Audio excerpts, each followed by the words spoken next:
If you have osteoporosis, most of the exercise advice you've been given is not just strong, it's wasting your time. You don't need more exercises, you need the right structure. You need a plan that builds bone, improves balance, and actually reduces fracture risk. I'm Igor. I help adults over 50 improve bone density without medications. In the next few minutes, I'll show you exactly what to do each week.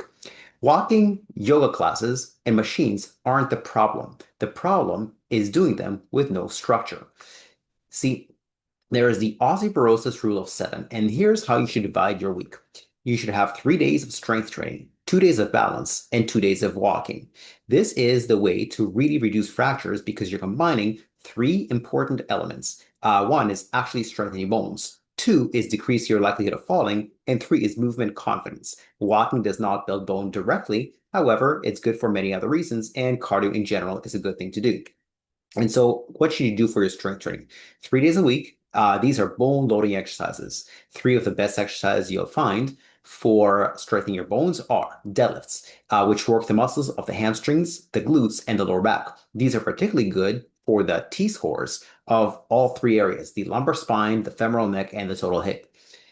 Another great exercise is squats on condition that you go all the way down as you see the woman doing in this picture. This is very good for the T-scores of the femoral neck and the total hip.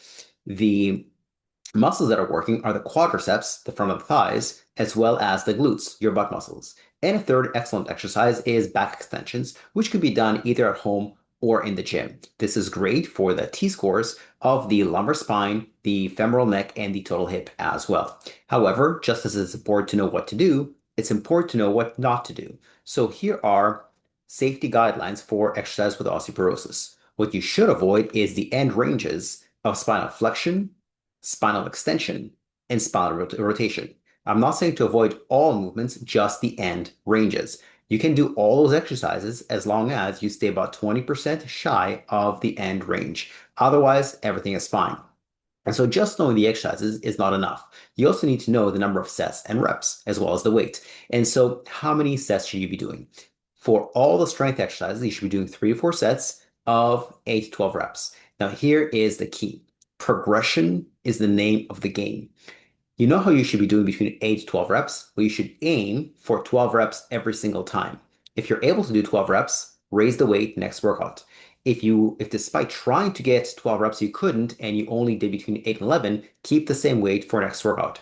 And if despite trying your best to go for 12 reps, but you couldn't even do 8, then keep the same or lower the weight for next workout. So there is your strength training exercise prescription. Next, let's talk about balance. This should be done twice per week, and the problem with most balance training is that it's not real world. You're balancing on unstable surfaces, whereas balance or falls usually happen on stable surfaces, on stable ground, although maybe on ice, maybe you trip over something, etc. But nonetheless, the ground is stable, and falls happen to the side. Rarely do they happen forward or back. And so we have to train sideways falls. How do we do that? One way to do that is to do lateral weight shifts. You stand on one leg and the other leg, you hold it out to the side. You shift your weight from one leg to the other like a teeter-totter. And again, this trains your ability to resist falls sideways. Another one is hip abductions. Here you stand on one leg, and with the other leg, you move it out to the side and back towards the midline, out to the side and back towards the midline. What that does is it moves your center of gravity within your foot, and it's up to your ankle to adapt to the changing center of gravity. And a final grade balance exercise is heel to toe walking. If falls happen when walking, heel to toe walking challenges walking because it makes it so that you have a smaller and narrower base of support. Now, how should you do these? What is the exercise prescription for balance training? Each one of these exercises should be done for 3 sets. Each exercise should be done for 30 seconds in a circuit format. All in all, this is approximately only a 10 to 15 minute workout, if you can even call it that. And finally, cardio. Cardio does not strengthen your bones. However, it does improve movement confidence. It doesn't improve your balance, but it's just good to not be scared of walking and good for general heart health, mental health, many other reasons. And so what is your cardio exercise prescription?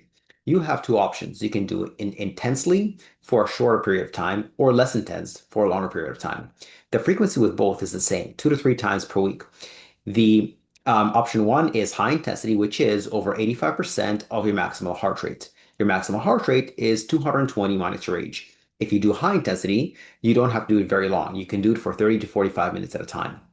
And this could be interval training as well. Option two, the frequency is the same, but the intensity is moderate. So instead of going over 85%, you're doing between 65 and 85%. The duration is because the intensity is lower, the duration needs to be longer, 45 to 60 minutes.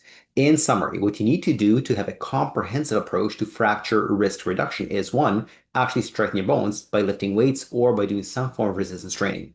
Train your balance, improve your movement confidence via different cardio activities, and in all of those, progress. When you're lifting weights, lift heavier weights. When you're doing cardio, go longer, go faster, etc. When you're doing balance, use more challenging balance progressions.